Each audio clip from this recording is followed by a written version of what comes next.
Donc voilà un petit peu comment ça s'est passé. Donc une fois que tout ça a été fait, évidemment, après, il a lancé, enfin il avait déjà lancé un peu les audits avec des cabinets, alors là, scandaleux, toujours les mêmes d'ailleurs, qui servent notamment à Marseille en ce moment.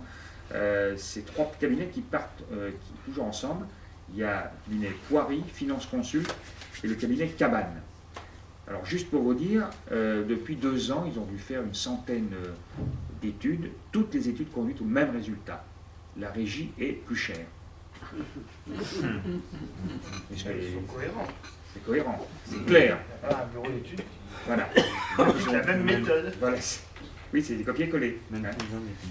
Et alors, comme on a attaqué, si vous voulez, un certain nombre de choses, c'est toujours en cours d'ailleurs, hein, on n'a quand même pas beaucoup d'espoir, l'avocat du CEDIF, l'avocat de M. Santini, est un des 3 cabinets d'audit.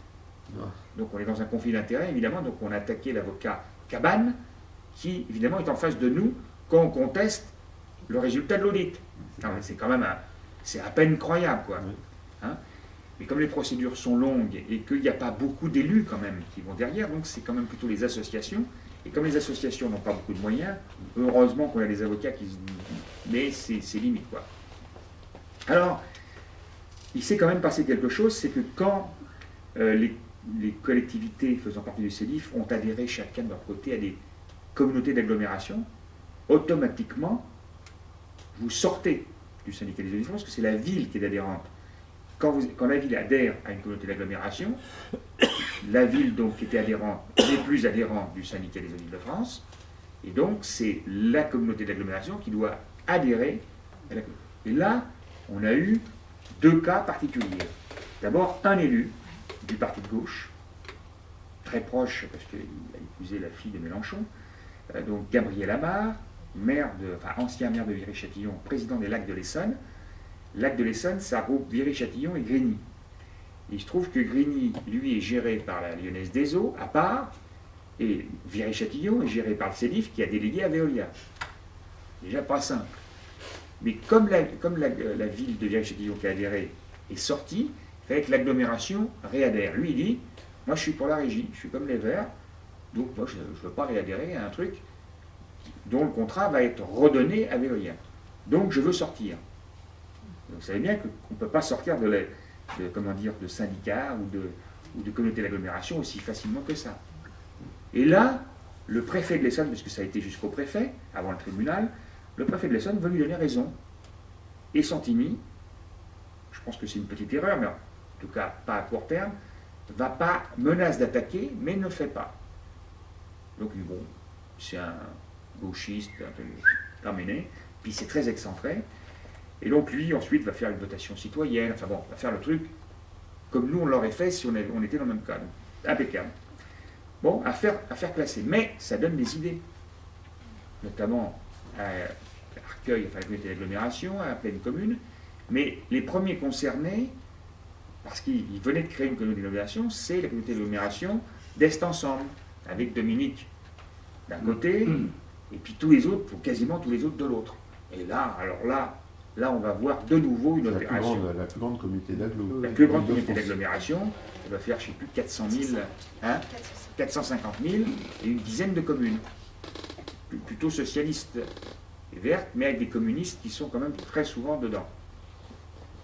Et là, enfin bon, je ne vais pas vous raconter l'histoire parce que vous l'avez peut-être déjà vu, puis il y a des vidéos, mais moi j'ai participé au soir où on avait prévu que la décision qui allait être prise, évidemment, qui n'était pas en notre faveur, on allait créer le buzz avec le style Julien Bayou, les désobéissants, etc.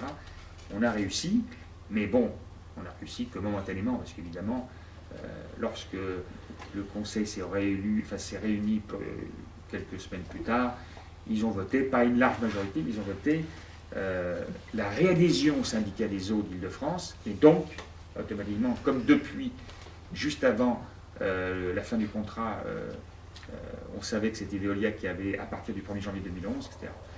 Juste pour vous dire qu'il y a quand même un problème juridique. C'est que cette communauté d'agglomération qui a réadhéré n'a pas voté pour le contrat, puisqu'il n'en faisait pas partie. Donc nous avons attaqué avec notre avocat le fait qu'il y ait une communauté d'agglomération qui a réadhéré à un syndicat, mais qui n'a pas participé au vote concernant l'entreprise choisie. Donc il y a un vide juridique. Bon, maintenant, est-ce que ça suffira? Je ne sais pas. Parce que les socialistes et les communistes qui ont voté en faveur de la réadhésion nous ont dit, nous, on n'est pas tout à fait prêts avec... Ils voulaient acheter de l'eau à la ville de Paris pour moins cher, on est tout à fait d'accord, mais on ne se sent pas prêt, et puis peut-être qu'il y a des communes qui...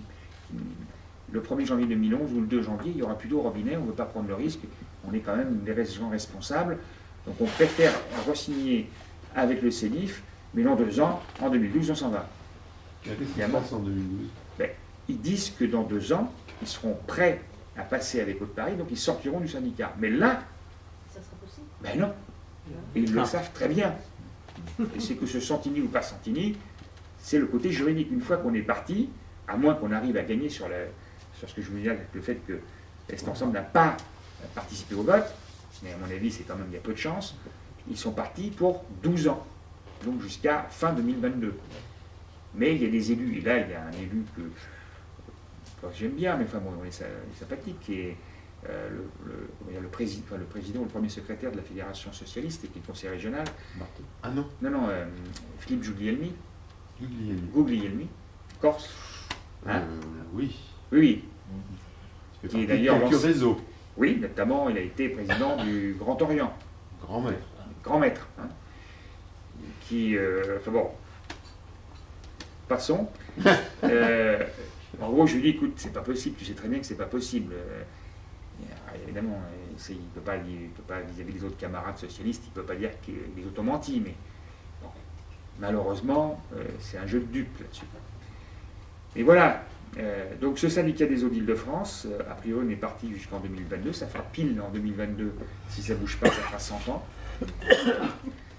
Et que voilà, c'est cette démocratie qui fait que la commune de Vanves ou ma commune, on fait partie de ce syndicat et que les élus qui en font partie se réunissent tous les 3 mois environ à l'usine de Choisy-le-Roi, dans un local très très confiné, puisque y compris le public, il n'y en a pas beaucoup, hein, mais on est toujours une trentaine de personnes, on ne peut pas être avec les élus, donc on est dans une pièce, un étage en dessous, dans une pièce avec un écran de télévision.